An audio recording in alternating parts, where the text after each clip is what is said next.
안녕하세요. 이번 시간에 석류 좀 알아보려고 합니다. 석류가 우리 갱년기 여성분들, 갱년기 장에 석류를 많이 사용하는 경우가 있어서 실제로 뭐 여성 호르몬과 어떤 관계가 있는가에 대해서는 궁금증이 있으신 분들이 꽤 많이 있으실 것 같아서 석류를 갖고 왔습니다.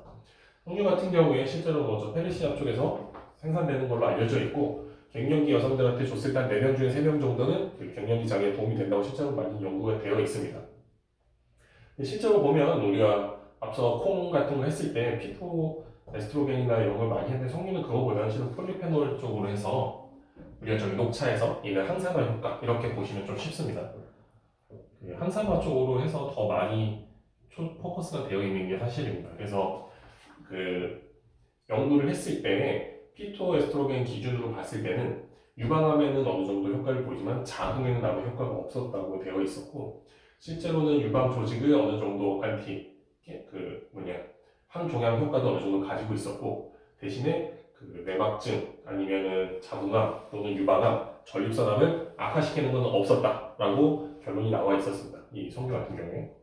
그리고 이제 주로 이제 아까 얘기했던 황산암이 있다 보니까 면역이나 아니면 증상 개선하는 데 어느 정도 도움을 주고 있었고 아까 제가 갱년기 장애에 도움이 된다고 했는데 전립선암 환자분들 중에서 이제 치료받고 나면 상열감이 뜨는 분이 있는데 그런 분들과는 석류가 효과는 딱히 없었다고 합니다.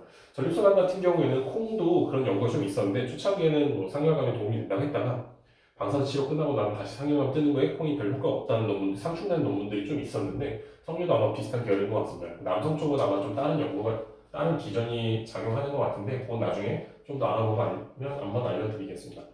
그 외에 석류는 보통은 이제 주스를 주로 많이 드시고 이거 말고 씨를 이제 착즙해서 기름으로 쓰는 경우도 있다고 합니다. 우리나라는 기름을 많이 못 봤는데 주스 같은 경우는 우리가 아는 개념으로 보시면 되고 씨를 하는 경우에는 그 생각보다 그렇게 큰 효과는 없었습니다. 그래서 다른 쪽으로 오히려 더 많은 효과를 가지고 있었고 지금 우리가 알고 있는 뭐 호르몬 관련 또는 상열감에는 주스 쪽이 좀 더 잘 맞았었습니다.